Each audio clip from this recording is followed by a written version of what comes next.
Hi everyone! Today I'm going to share with you my top 5 must-have knitting kit items that you actually need to get started with knitting, and perhaps a couple that I think you really don't.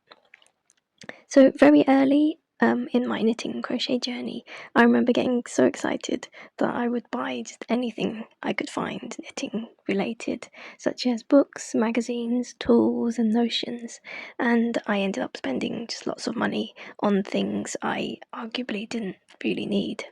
So to begin, with portability in mind, as I like to take my projects around with me, so it's either when commuting or travelling, and that's a small tin like this one. I picked this one up on holiday a few years ago, and I just loved the illustration, and I thought it was really charming and nostalgic, maybe a bit like a cigarette case, and this one's also small and very light. So let's take a look at what's inside. Firstly, you'll need some good sharp mini snips or scissors.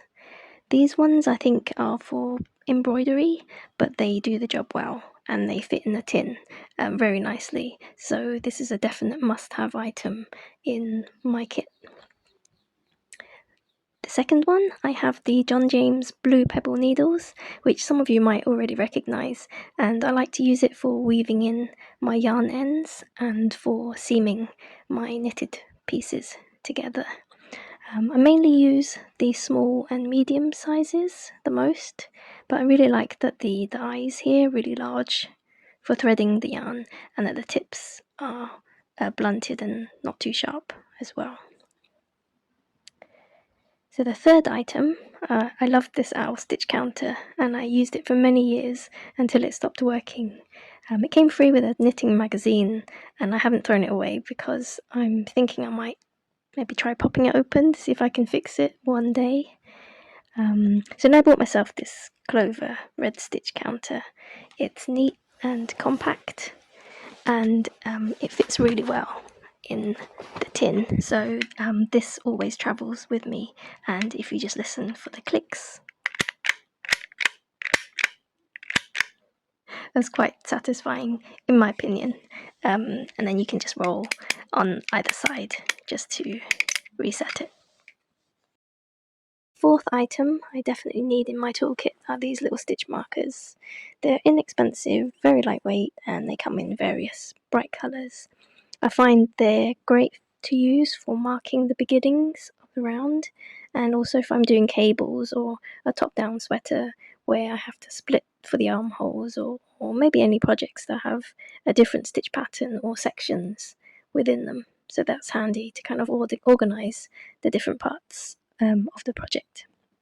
So you might be wondering, May, why don't you have pretty stitch markers? There are so many cute designs out there, and I would agree with you, there are tons of really cute stitch marker designs out there, such as these ones.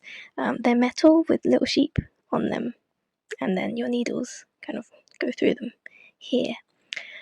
Yeah, I've tried a few different ones, and I really don't enjoy the feeling of them scraping along whilst I knit, especially because I use wooden bamboo needles, and some of them, the stitch markers can get quite heavy if you use the clay ones or the jewelled ones, which I find kind of interrupts the knitting flow for me, and because you're having to carefully push them along.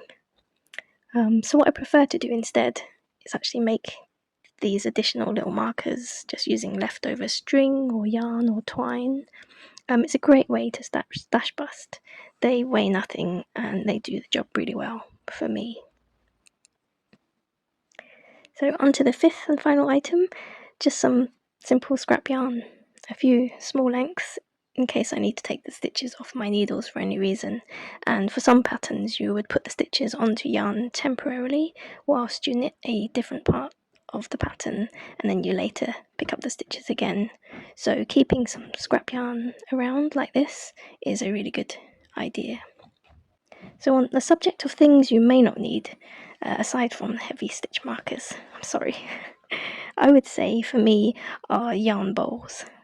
At some point you may be tempted to buy one, or you might be gifted one, and they're a nice idea, and they come in all sorts of materials and designs. You can find wooden ones, ceramic ones, carved ones, painted ones. They're all very nice, but they're not very portable. So I prefer to do, and this one's for free, it's the center pull method. So you have your yarn, and from the base of it, you just reach into the center and grab about an inch from the middle. So it might look a bit lumpy at first, but look for the beginning of the yarn. Then you can start knitting, and the yarn very soon unravels by itself and stays in place on its own without just bouncing around everywhere. So those are my top 5 must-have essential items for your knitting or crochet toolkit. You really don't have to spend lots of money on expensive gear, especially if you are first starting out. You can just begin with the set of needles specified in your first pattern and just gradually add things if you need them. That way, I think you can treat yourself to some nicer quality yarns instead. So if you enjoyed this video, please do consider giving me a like, share and subscribe. I'd also love to know in the comments what things you keep in your Knitting Essentials toolkit. Perhaps there are a few items I've missed out, or things that you've tried that you would recommend. Are there any things that you regret buying and wish you hadn't? Please do share. So until next time, thank you so much for joining me here, and I hope to see you in the next one. Bye.